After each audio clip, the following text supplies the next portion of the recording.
Hi everyone, hope you're all well. Today I'm joined with Oliver, and we're going to be talking about mergers and acquisitions, so buying businesses here in the UK. Oliver, for those of the people that are watching that don't know who you are, just tell them a little bit about yourself. Sure, okay. Well, my name's Oliver, Oliver Gilbert, and I'm a good friend of Fads and the boys at Blockchain Sensei.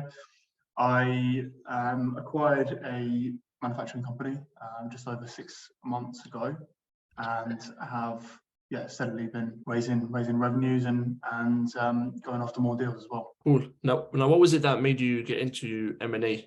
Yeah, well, I guess, like many people, stumbled onto the concept of the idea, and once I knew more about it, it just blew my mind. Kind of the concept of it, right? Buying a business without any of your own money to then have revenue, right? It's just it sounds like it should be real, right? When you first hear about it. So I tried on my own for a number of months, and it was wasn't really getting. I was getting some meetings set up, but didn't really know how to do a lot of the stuff after. It's a simple concept, right? Leverage the company to buy the company. It's nitty-gritty details that really are really the complicated bits. So I then reached out to a guy called Ken Mack and got onto one of his mentoring boot camps. And from there, during the boot camp, we were about to close the deal, and it fell through due to issues with the sellers, shall we say. They actually decided to take our offer, technically illegally, against the contract, not illegal, but against the contract, and give that deal to their employees, which is what it is. So from that point, after that boot camp, we went on and kind of had a few bits of near misses as well, and went on to really discover that we wanted to go after a particular industry, which is packaging manufacturing. And so really doubled down into that industry, sent out direct mail letters, and got a few callbacks, and one of them ended up turning into an acquisition. Nice. Now, do you think it's much easier to buy revenue or to create it from scratch? It's much easier to buy. Much easier. What do you think that is? Well, talking from experience, I've come from more of a sort of startup background. Startups are hard work, right? Really hard work. So with startups, you can obviously go into an industry that's already there, but then you're fighting lots of competition, right? And you don't. From a young person's point of view, someone that hasn't developed a decade worth of skills in one area, right? They can go out, say an engineer, right? An engineer who's been part of a firm for a long time, they can start up on their own. They've got the contacts, all this sort of stuff, right?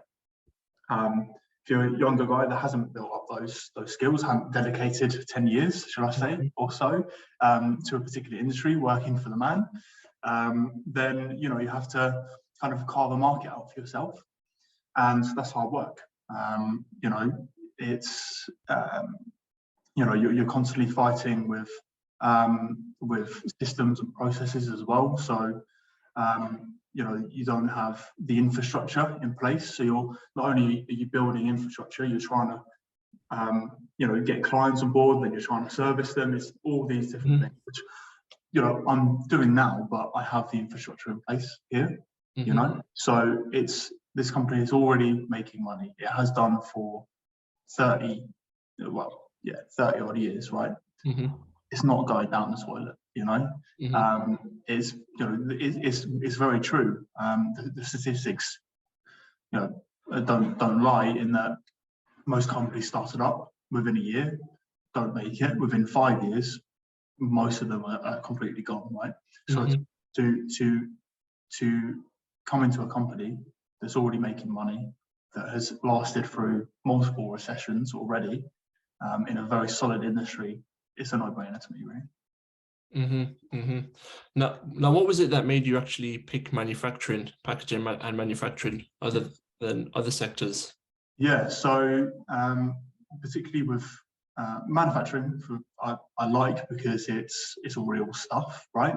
Not only does it work with the LBO model because often they have assets that you can leverage, which works out pretty well, but also, you know, it's the bottom of or the top of the supply chain, right? So you are always going to be in need pretty much, so long as the product is in need. So that's part of the reason why I went after packaging, right? Because packaging will not ever go. All right, it might change direction, if you know, it might become more sustainable and use all these things, but it's not going away. And in fact, it's probably only going to increase with consumerism and you know, all those sorts of things. So yeah, for me, it's a recession-resistant industry.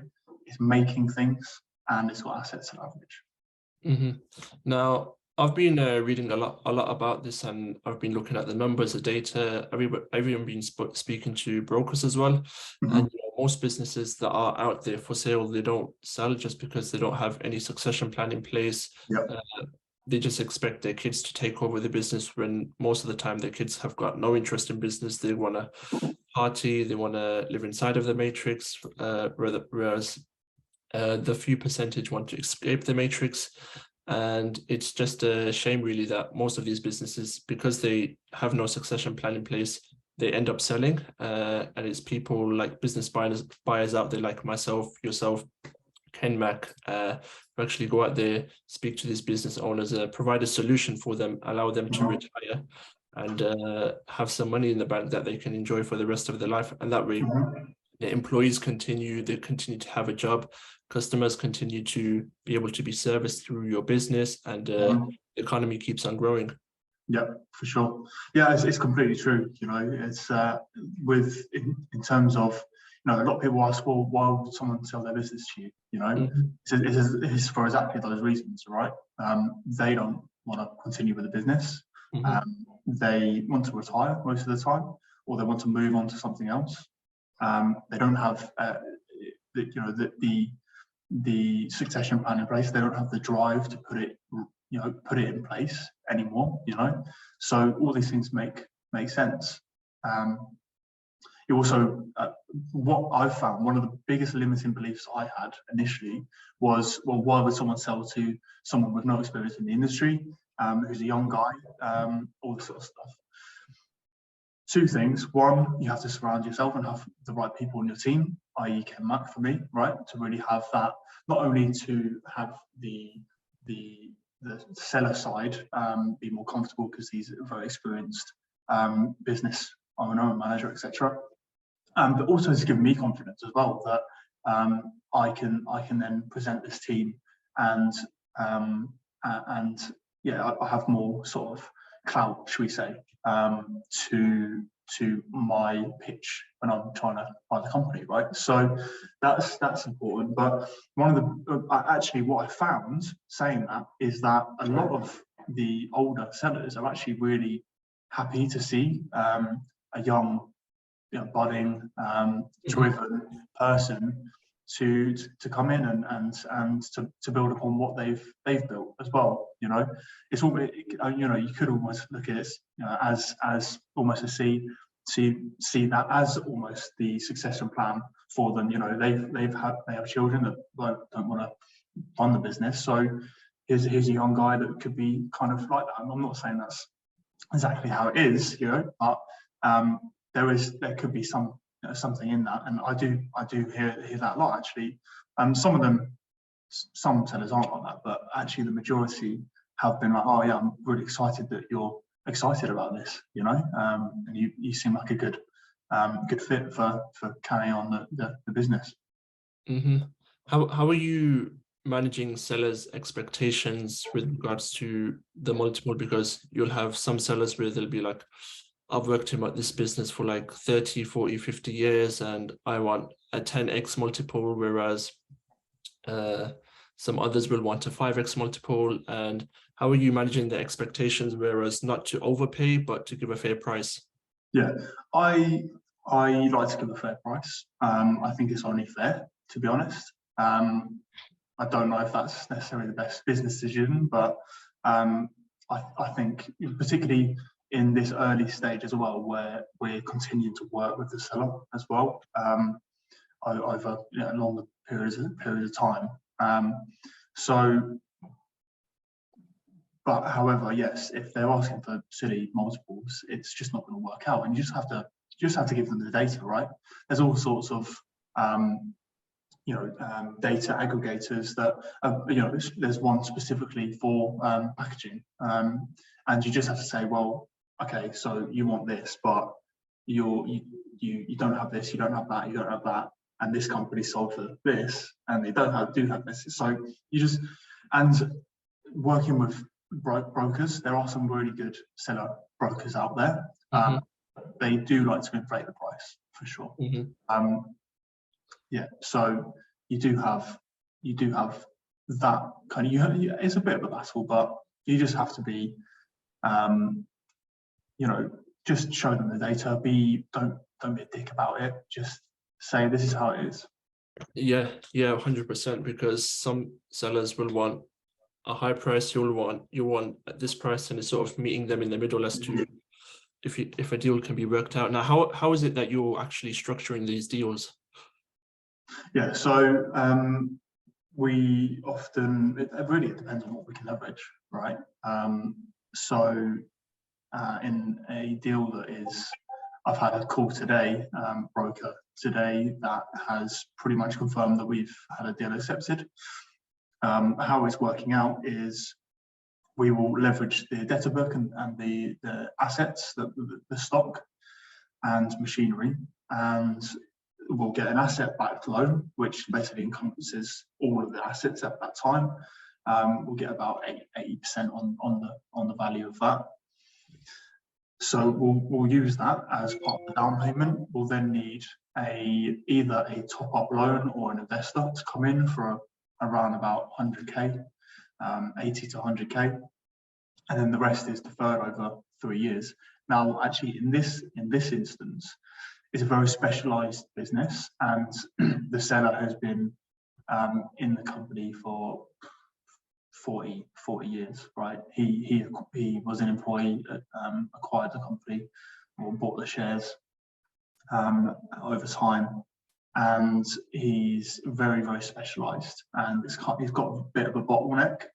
So in this instance, we've actually structured the deal so that he retains on day one, he retains 15% of the equity, and then over each year, over 3 years, we then pay him 5% of the shares back, so that he still retains a bit of an interest, so that he's still receiving dividends on that. Retains a bit of an interest because it's so specialised. Was that his choice, or was that how you wanted to structure it? And that was my choice, yeah. Cool. And was he pretty open to that?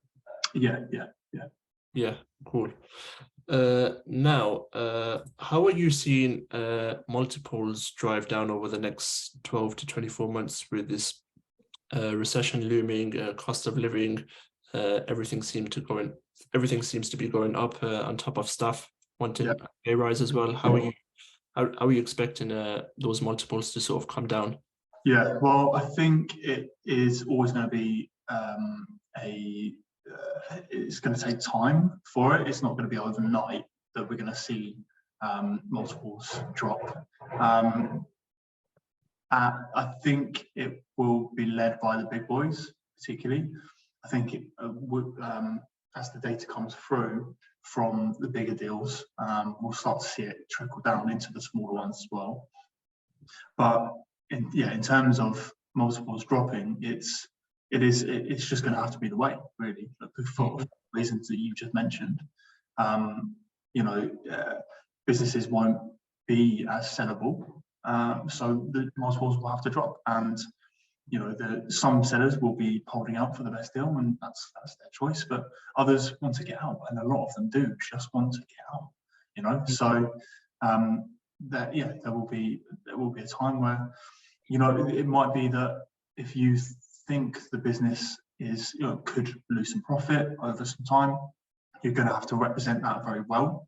And you're also going to have to wait on the deal, really, put your offer in and sit on it. If they don't accept it, and start putting more and more offers out on different places as well, to sit on deals, and one or two of them will come back and say, "Should we're ready now."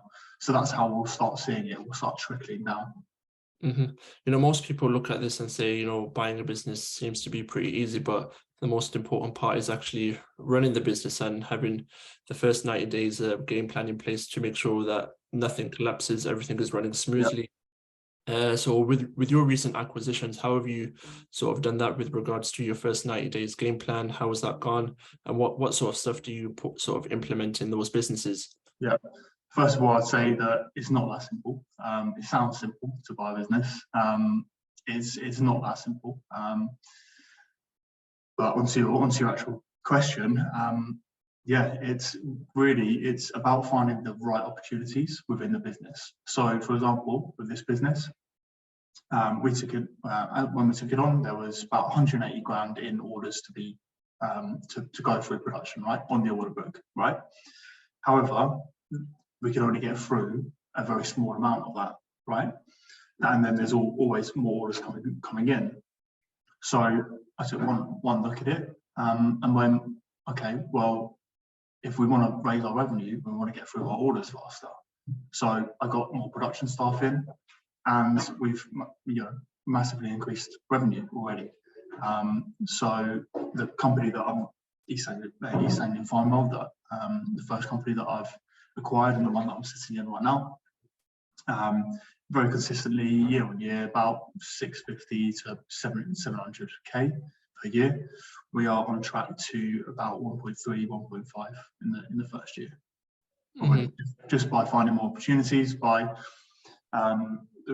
just finding the right opportunities to raise the revenue, by increasing prices, by having better relations with the clients, and then therefore getting more business in, all these sorts of things, right? Now upon post acquisition, are you providing any members of staff equity based on performance if they grow the business to a certain level, or how are you sort of doing that? Currently not in this one. I do have a bit of a I probably will in the future, but I haven't got. I'm managing, right?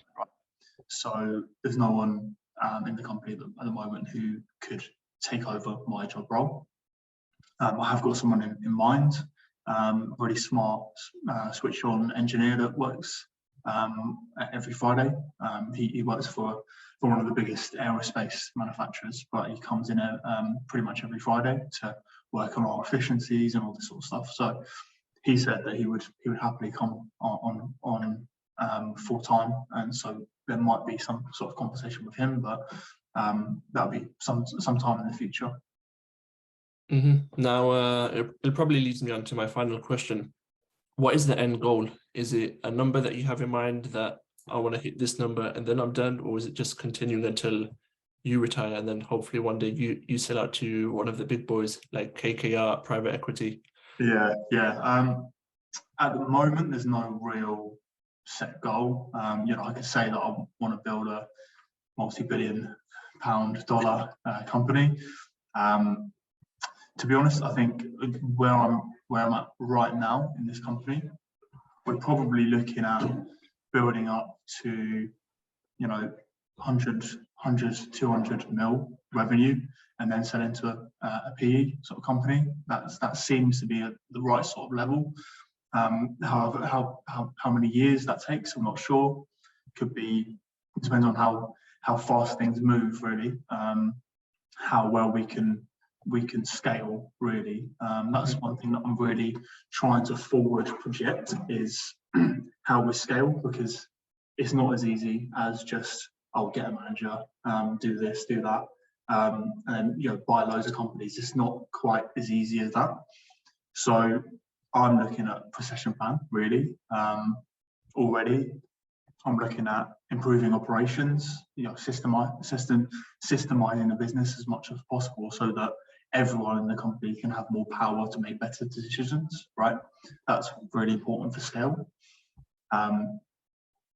So there's no real set goal in mind. It's just, let's go do it. That's what it is. Yeah, with regards to everything going on with climate change and emissions, is your criteria staying the same, or are you sort of aligning yourself with that? Because there's some pretty nasty organizations out there like the WEF, World Economic Forum, who say by the time it's 2030, you're going to own nothing and be happy. Meanwhile, when they go to the annual dinners, every year they fly in private jets. They say that, we as ordinary people, you're going to have something like carbon allowances where, restrictions going to be monitored. They're also talking about 15-minute lockdowns, climate lockdowns as well. What are your thoughts on that? Yeah, well, I mean, first of all, they're pretty much just writing the Matrix, right? They're writing it into our lives and they're making it very, very obvious. How a lot of my kind of network and the sort of places I choose to put my time in terms of learning and consuming knowledge and this sort of thing, it's very widely known, but the majority of people don't know and don't even really care. For me, I don't want to be a part of that. So this is really the way out of that, right? What else are you gonna do? We're literally watching them buy private equity funds, buy all the real estate in the world. They're buying all the farms. They're buying absolutely everything, right? So you'll have to work a job to rent. You won't be able to leave that constant cycle, because house prices will just be so inflated because they won't sell. It won't allow you to own anything because they own the majority of the stuff, and what's left over will be so inflated. Yeah, I mean, we're seeing it with like Apple and stuff. They're looking at bringing in like a rent scheme, right? So you can rent your iPhone, and there's other companies that do that already. So yeah, it's happening right in front of our eyes. I want assets, really. I want to be able to rely on myself. And if, in all honesty, I'd rather be on that side than on the other side. So, I'm looking to build that. If we have to go sides, which I would like not to, I'd like the world to be wholesome and for everyone to have this oneness. But I'm one tiny man in a very big world. So, so that's what I can say on that. No worries. Good to hear. I'm not that small, by the way. I'm just over 6 foot, but yeah, good to hear. Thank you for giving us your time today, Oliver. For those that are going to be watching this on the replay in the future, where can people find you if they want to connect with you? Yeah, bro.